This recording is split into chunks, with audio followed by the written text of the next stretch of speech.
Pues nada, eres vigués de nacimiento, entonces prefieres ponerte desde Bouzas, pero Vilaxoán tiene un lado importante en tu vida y Arousa.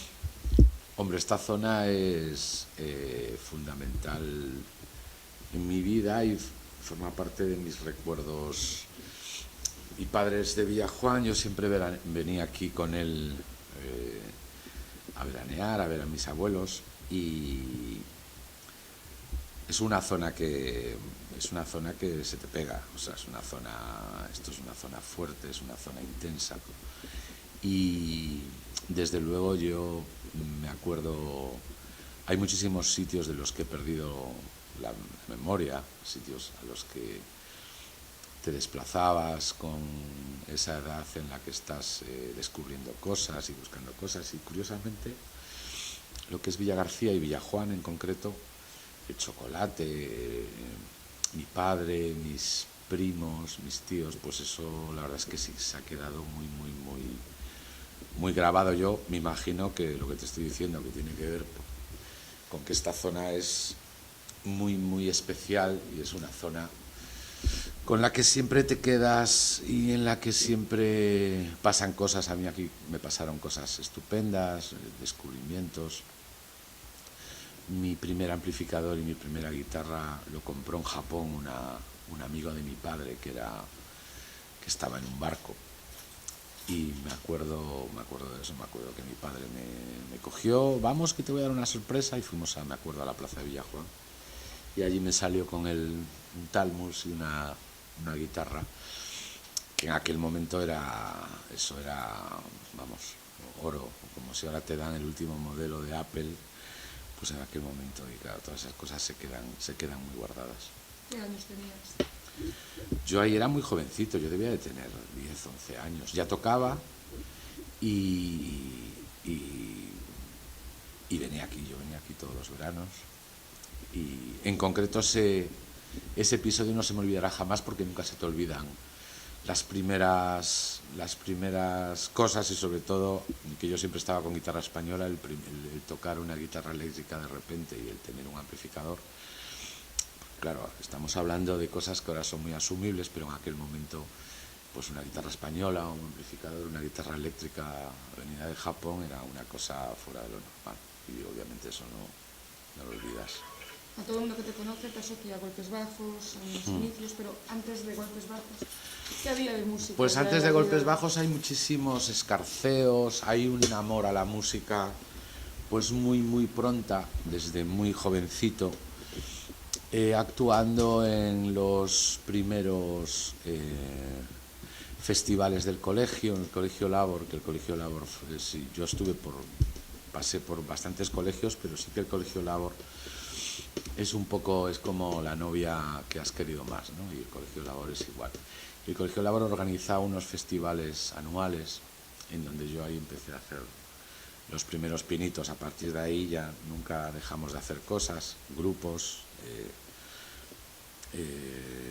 amigos, grupos de colegio, y sobre todo pues eso, acumulando experiencias y aprendiendo muchísimas cosas y con muchísimo amor a la música. Yo creo que lo principal era eso, el esfuerzo y el pensar que algún día podrías dedicarte a eso, podrías tener algún éxito, así. Es una época estupenda.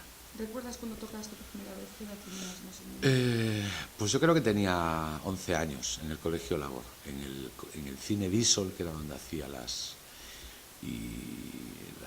había unas representaciones estupendas, en unos tiempos muchísimo más inocentes que ahora, ¿no? Yo creo que ahora, con el exceso de información, hemos perdido muchísima inocencia. Yo tengo 5 hijos ahora mismo y obviamente fajas con ellos y ejerces de padre, ejerces de amigo también, pero bueno, casi siempre más de padre. Y eso eran momentos estupendos, momentos eso de descubrir cosas, y sin tanta información como ahora. Tal vez a lo mejor ese momento era que las cosas se iban desembocando de una manera a lo mejor más natural o más a tiempo que ahora. Ahora, el tener acceso directo a una enciclopedia mundial, como es tener una línea de SL o tener una línea de internet, pues obviamente está muy bien, pero al estar al alcance de gente que a lo mejor sí que debería de cumplir un plazo, pues yo creo que eso sí que es un poco contraproducente. Cuando llegó Golpes Bajos, llegó el éxito. ¿Crees que era más fácil triunfar en los 80 que ahora? Era un entorno diferente. Yo creo que socialmente este país estaba en otro punto, pero tiene muchísimo que ver. Tiene muchísimo que ver con todo lo que estoy diciendo, con la inocencia. Yo creo que la inocencia es una característica fundamental de los adolescentes, la curiosidad y la inocencia de hacer las cosas pensando que las estás haciendo bien, hacerlas tú y pensar, tener sueños y pensar en cosas que algún día tú puedes conseguir. Todo eso son esos años, ¿no? Esos años de intentar contentar a tus padres con los estudios, pero por otro lado intentar hacer una carrera musical o llegar a algún sitio o sobre todo poder mostrar lo que haces y poder... En ningún momento pensabas yo voy a vivir de esto, ¿no? Pero ¿No pensabas que ibas a vivir de eso? No se pensaba, y eso forma parte también del atractivo de esto, ¿no? Yo creo que era una actividad paralela a los estudios. Mi padre me empujó muchísimo en el tema musical porque él era músico y porque yo creo que él también veía que yo me lo tomaba en serio y sobre todo que yo creo que él pensaba que disfrutaba con lo que hacía, ¿no? Yo creo que es una de las cosas más importantes de la vida, aparte de yo creo que tener a alguien que te quiera o tener a personas que sepas que son en un momento dado pueden ser tu refugio, pueden ser con las que hay un amor verdadero y un cariño tremendo. Yo creo que, y es uno de los problemas de la sociedad, yo creo que hacer lo que te gusta o vivir de lo que te gusta o tener una actividad con la que disfrutes, yo creo que es el mayor tesoro que puede tener una persona. Y en aquel momento el tesoro era cumplir. Mi padre me apoyaba muchísimo en la música, pero era hiper recto con el tema de los estudios. Entonces siempre había ese forcejeo de y si apruebo y si no apruebo, hasta que llegó Golpes Bajos. Y después llegó Cómplices. ¿Era necesario reinventarse en los 90? No, llegó Golpes y ahí sí que hubo... Ojalá hubiera ahora... Ha cambiado todo muchísimo porque esos momentos las cosas las veías venir y realmente sí que había canales y había un grupo de gente muy grande que se preocupaba y que tenía su función, cada uno tenía su función con respecto a la cultura, con respecto a los proyectos musicales, a los proyectos artísticos. Pues había una compañía que se interesaba, que te entendía y que sabía que tenía una joya entre las manos. Había programas de radio con comentaristas expertos y gente que realmente amaba la música. Había programas de televisión. Realmente el lanzamiento de Golpes Bajos es un programa de televisión. Es primero encontrar a Mario Pacheco, que era el presidente de Nuevos Medios, y es ir a Madrid a hacer el programa de Paloma Chamorro, La Edad es Oro. O sea, a partir de ahí es impensable ahora mismo, ¿no? El conseguir... Bueno, ahora lo puedes conseguir con otros formatos, pues puedes matar a alguien en directo, puedes desnudarte o puedes... Y en aquel momento no, en aquel momento era un programa donde pasaban todos los frikis que había en el momento, en la época, de Cesepe, que era un artista multidisciplinar que estaba con una regadera, hasta Loquillo, Alaska, Carlos Berlanga, y ese programa fue hacerlo. Ese programa, claro, lo veían, había 2 cadenas en ese momento, lo veían 13 o 14 millones de personas, y a partir de ahí yo volví a Vigo y sí que tuve que hablar con mi padre y decirle, papá, esto va en serio, tenemos ya 30 conciertos firmados por toda España, ¿y qué hago? ¿Dejo la carrera o sigo en esto? Y decimos pues que siguiera en esto. Ahora es impensable, yo tengo hijos músicos, uno de ellos... Y no les dejaría. Y yo sí les dejaría, ojalá que ahora mismo pudieras asomar la cabeza, porque también lo de internet nos vendieron que como que era la autosuficiencia y todo lo que tú quieras, pero asomar la cabeza ahora mismo en la red es complicadísimo a nivel de... Y ya no hay compañías de discos, hay 3 compañías de discos interesadas en singles, interesadas en artistas siempre con connotaciones extramusicales, ¿no? Y en aquel momento, pues, Nacha Pop, Antonio, ensayaban en un local lúgubre, casi con ratas, y iban creciendo cada día, ¿no? Eso era un poco la música ahora pues... Se ha perdido el romanticismo ese de los 80. Se han perdido muchas cosas. Yo creo que Vigo, por ejemplo, era una ciudad espectacular. Madrid era una ciudad espectacular. Madrid ha ido de mal en peor desde que ha tenido esa sucesión de alcaldes, alcaldes, entre comillas, que no han sabido mantener ese espíritu y esa libertad controlada que tenía Madrid, ¿no? Ha cambiado todo muchísimo. Y llegó Cómplices en los 90, que es una época totalmente distinta. Lo asumes con María. ¿Cómo vives? ¿Es necesario reinventar esa...? No, es muy... sí que hubo un proceso ahí. Es un proceso natural. Pasamos del desparpajo y de la sorpresa generalizada y del desparrame también, porque realmente eran momentos en los que pues las drogas y el alcohol corrían como hoy el agua mineral. O sea, era un momento también de desinformación. Ahí sí que había un problema de desinformación. Y muchísima gente se quedó en el camino. Sí que realmente después te das cuenta de que lo que haces, además, produce dinero, te permite vivir, te permite hacer giras, te permite parar después a descansar para volver a componer, y entonces todo se profesionaliza muchísimo más. Sí que esos grupos que salen de pequeñas compañías independientes ya empiezan a ser tentados por multinacionales, y ya entonces nace la industria. Y es un momento de eso, oye, yo soy como soy, yo aún mantengo mi espíritu combativo, mi espíritu creativo, pero joder, me hago 50 conciertos al año, tengo mi infraestructura, vendo 300.000 discos, 400.000 discos, y eso yo te estoy hablando ya cuando ya sí que sacaba Golpes Bajos y Cómplices aparece en los 90, que es el momento un poco de...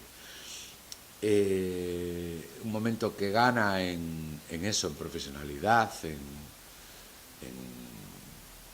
en seguridad en nosotros mismos, pero sí que también a lo mejor se pierde, obviamente siempre suele pasar, se pierde esa creatividad y esa gracia, ese desparpajo que sí que los 80 lo tenían, grupos como Gabinete, que se atrevían a tocar en Rocola con una bandera española, y como los Who con la bandera, o Parálisis Permanente, que le tiraban un sofá, o a Germán, que lo llenaban de lapos mientras cantaba con Siniestro Total, y parecía que los lapos formaban parte de la escenografía de los conciertos, ¿no? Ahí se cambia todo. Y aún así los 90 son unos años súper prolíficos. Hay grandes canciones, hay grandes grupos.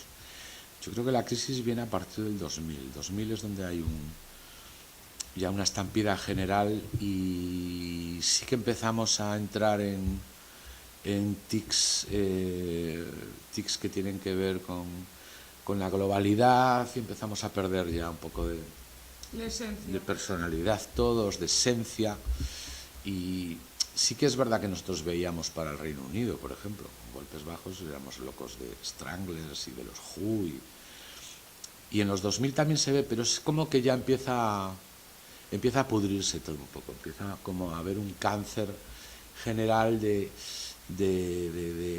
un poco de creatividad. Ya no, los discos ya no son discos completos, discos que puedes empezar a escuchar del primero al tema 12, como era antes, ¿no? Y entonces ahí sí que empieza la debacle, y ya cuando ya aparece Operación Triunfo, ya pasa lo que pasa aquí, los programas de televisión, entonces yo creo que ahí es cuando ya todo se va al garete. ¿Se vincula más la música al espectáculo y a lo sí, ya creo que Televisión Española ahí tiene muchísima culpa, no, pues como televisión pública, no tener ahora mismo ningún programa, pues al final que sea un escaparate. Yo creo que a la gente, la televisión es una cosa, yo creo que sobre todo debería ser educacional, y que nació con esa vocación de educacional, y sí que es cierto que si no tienes presiones de audiencia, y que si no tienes que justificar nada, como es el caso de una televisión se mantiene de fondos públicos, sí que debería de tener esa parte de intentar educar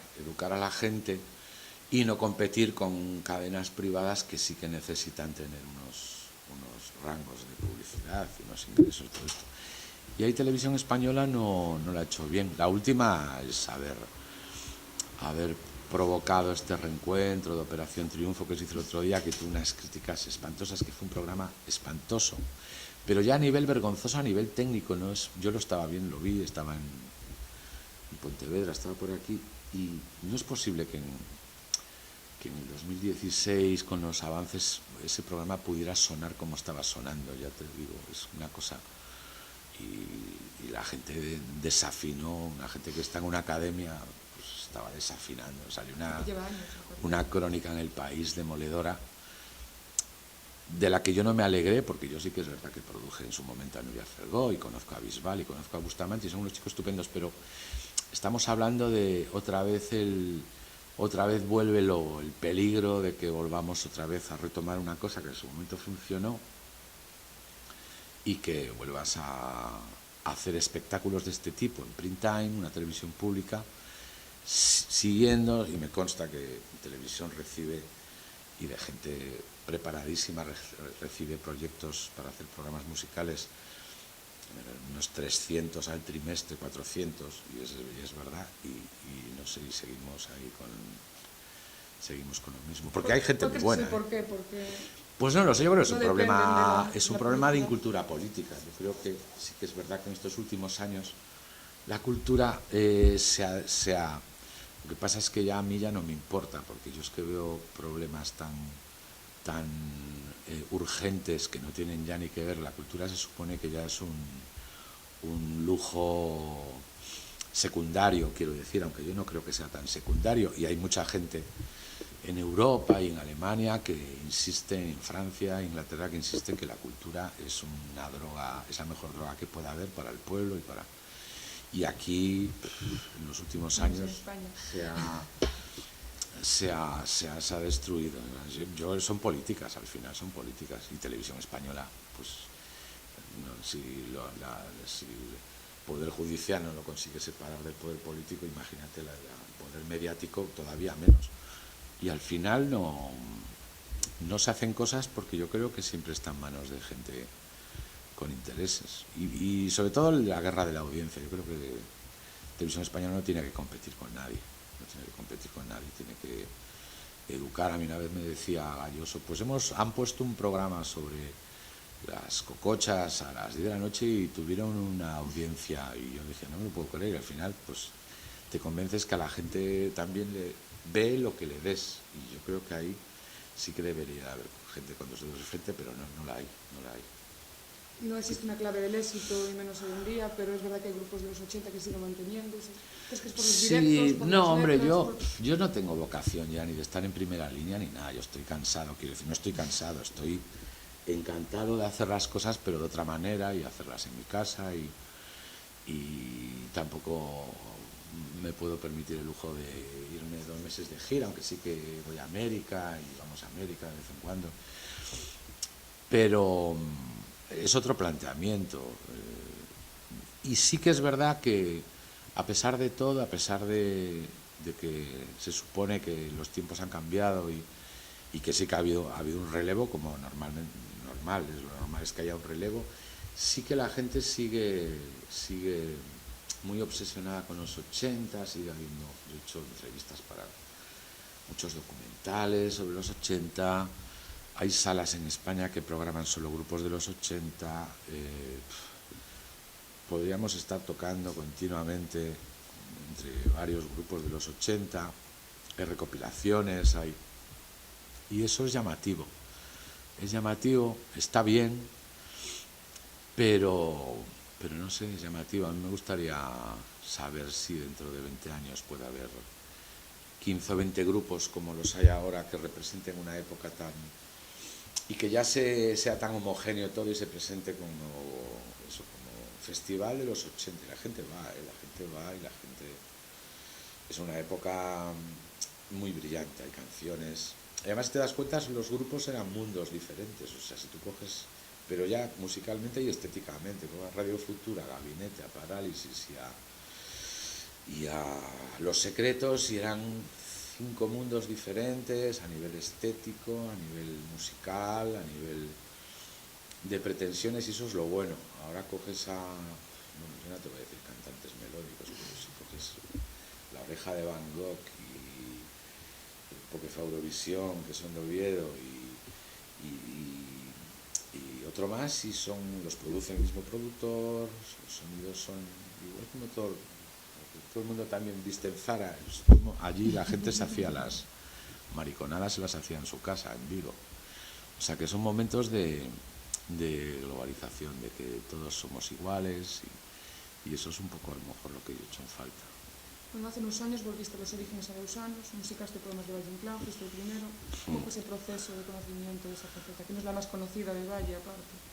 Pues esos siempre ha habido, o sea, yo siempre me he considerado sobre todo músico más que artista o la gente que te dice tú eres famoso, yo no soporto famosos y no, pero tú eres famoso, y que es la denominación famoso, que es como la denominación del vino de tal, es como rollo marciano. Y a mí me gusta la música y siempre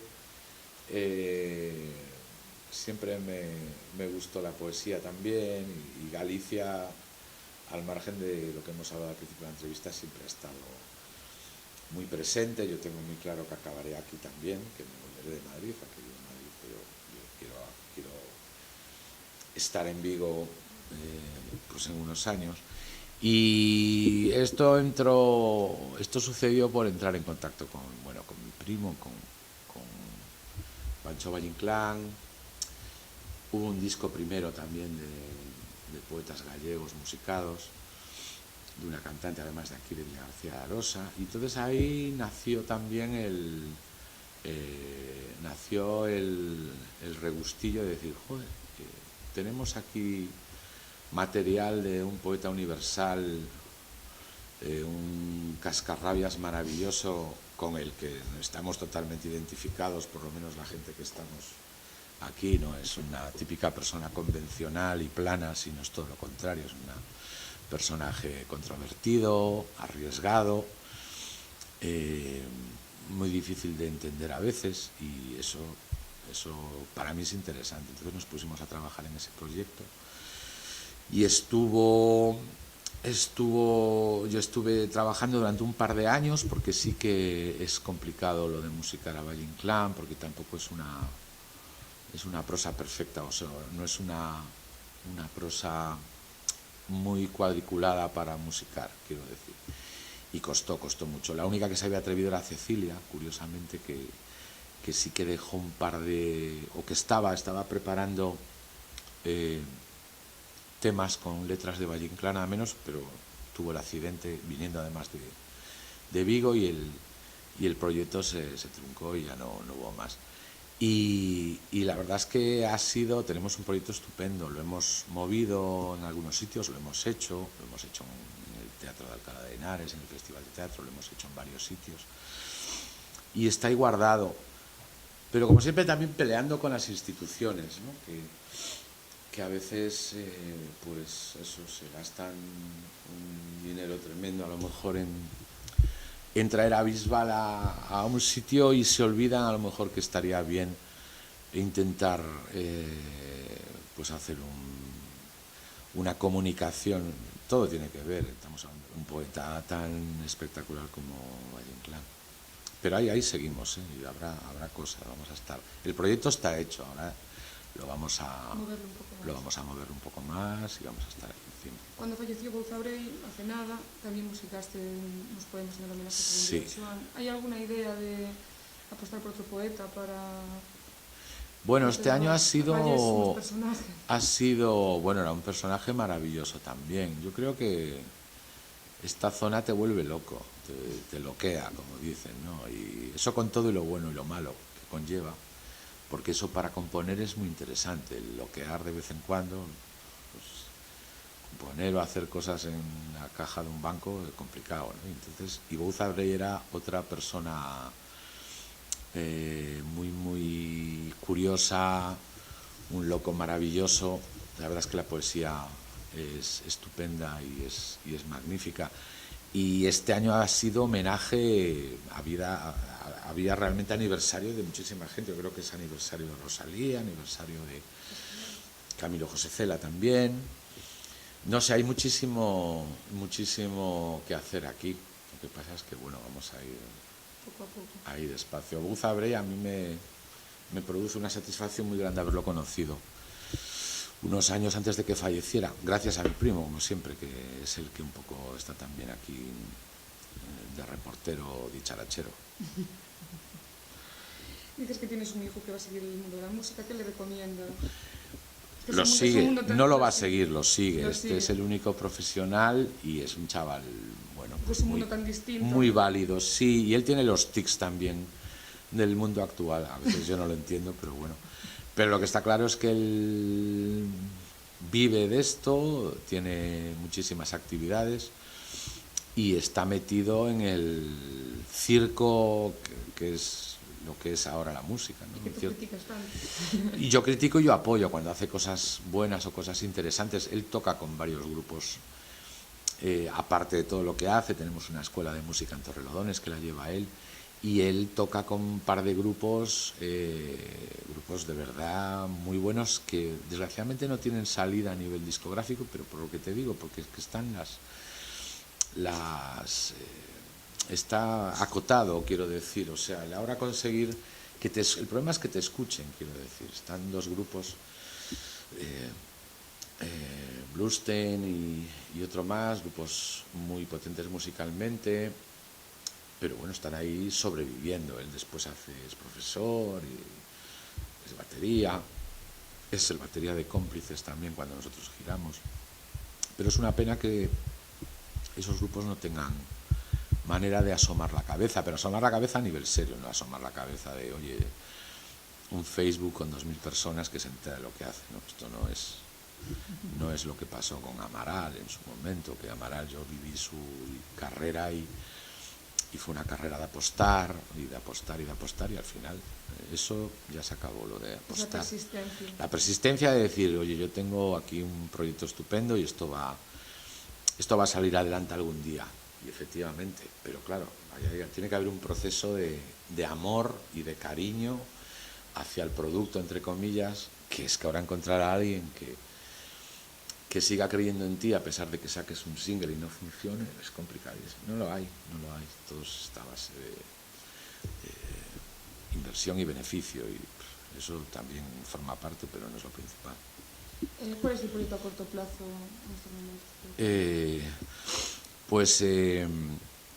Estamos haciendo gira, componiendo también, haciendo canciones para otros artistas, produciendo. Ahora va a salir un disco muy importante que he hecho han sido 4 meses de trabajo, que es una reedición yo uno de los discos que produje más importantes de mi vida, después, con lo que sucedió con el disco, fue el de Ray Heredia, que es un gitano de la primera formación de Ketama, que hubo una escisión. Yo produje el primero de Ketama, él se fue del grupo, hicimos un disco que se llama Quien no corre vuela, que ahora, 25 años después, se reedita, y se reeditan sus canciones interpretadas por otros artistas, y eso va a salir en noviembre.